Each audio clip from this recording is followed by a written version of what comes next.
Halo, selamat pagi. Assalamualaikum warahmatullahi wabarakatuh. Selamat datang anak-anakku semua yang baru masuk di PKB Malinsan pada pagi hari ini, yang setelah melewati masa libur, fase liburan. Kemudian anak-anak Bapak yang kelas 7, kelas 8, kelas 9, ya, siapapun dia, baik datang maupun tidak di sini sama saja, karena nanti link videonya akan dikirim sama Umi di WA orang tua masing-masing.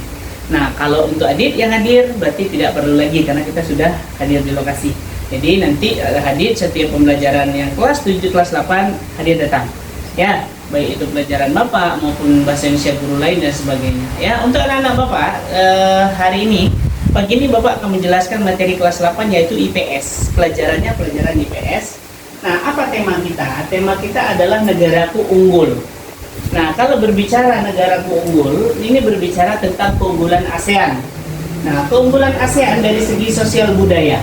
Kenapa Bapak bilang ada keunggulan sosialnya? Karena kita di ASEAN ini, Adit maupun anak-anak Bapak yang di rumah yang tidak bisa hadir, ASEAN itu dibentuk pertama kali 5 negara saja. Ya, 5 negara saja. Pencetusnya 5 negara tersebut. Ya, kenapa? Karena Indonesia beberapa negara di ASEAN itu memiliki kesamaan. Pertama, warna kulit. Kita dengan Thailand, Myanmar, Kamboja mirip. Betul kan? Malaysia, Singapura mirip. Yang beda adalah dengan orang Laos, Kamboja. Karena mereka lebih ciri khas Cina. Kalau Laos masih mirip dengan kita, Kamboja lebih ke Cina, betul? Nah, kemudian Filipina dia putih. Genetitasnya lebih putih. Tapi kebanyakan kulit kita dengan se-Asia ini sama, genitasnya sama, ya kan?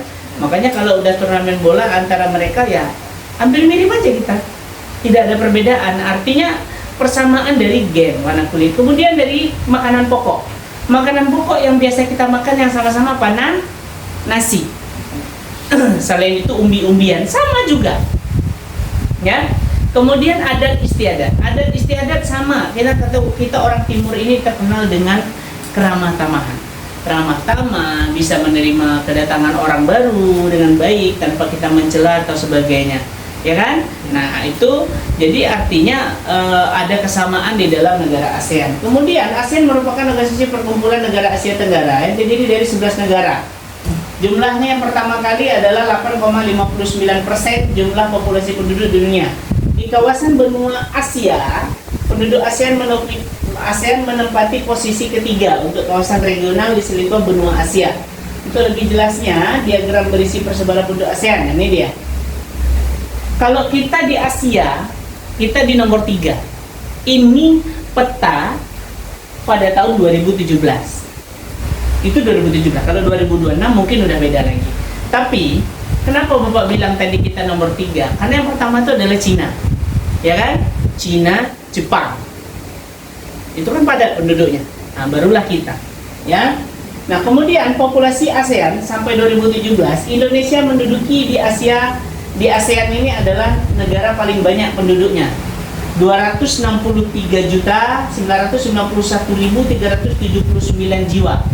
Nah, ini penduduk kita 2017. Masih kalah dengan negara Filipina, masih menang.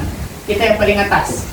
Kita 263, sedangkan Filipina 104, habis itu Vietnam, habis itu Thailand. Ini tahun 2017. Berarti kita ini di Asia Tenggara, kita adalah penduduk terbanyak. Berarti banyak penduduk Indonesia, ya kan? Berarti 2017 ini penduduk, apakah hitungannya yang sudah bisa hitung pemilu? Tidak. Ya, tidak. Kalau yang hitung pemilu kan cuma ada batasan usia. Ya kan? Nah, kalau ini adalah seluruhnya. Ya, seluruhnya manusia yang hidup di Indonesia itu dihitung, berarti kita yang paling banyak di Asia Tenggara. Berdasarkan diagram di atas, kesimpulan yang dapatkanlah semakin banyak penduduk di suatu negara, maka semakin menguntungkan bagi negara tersebut. Coba diskusikan dengan teman tutormu. Apakah benar, Dit?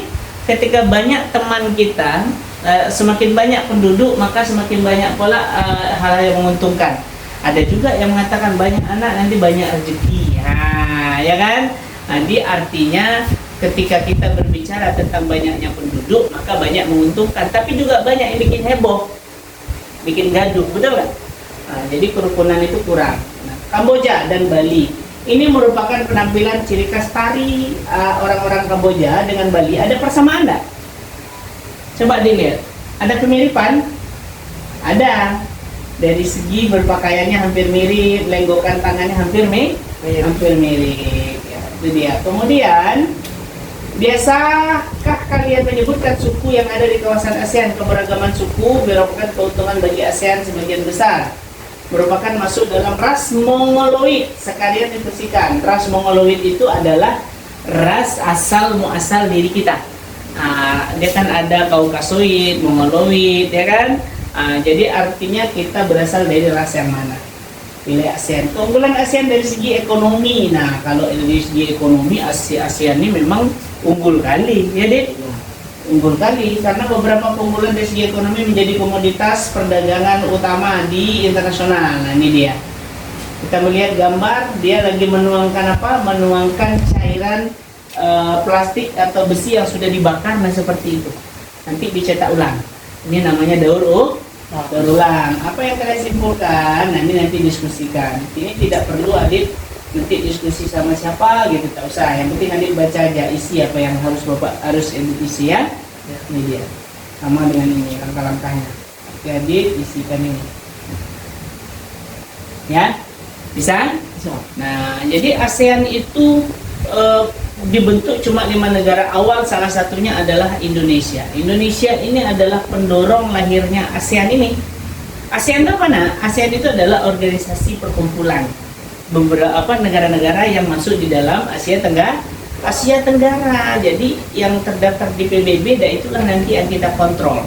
Karena kan ada Asia Tenggara, ada Asia, ada Afrika, ada Eropa, ya kan? Ada Australia dan sebagainya, ya. Nah, oke, ini untuk penugasan. Nah, keunggulan ASEAN tidak banyak materi ya untuk anak-anak Bapak di rumah dimanapun berada. Nanti penugasan ini kerjakan, termasuk Adit yang hadir pada pagi hari ini. Ya, jangan lupa dikerjakan di rumah. Bapak tutup dulu materi pada pagi hari ini. Lebih kurangnya Bapak mohon maaf. Bapak tutup. Wabillahi taufiq wal hidayah. Assalamualaikum warahmatullahi wabarakatuh. See you next time.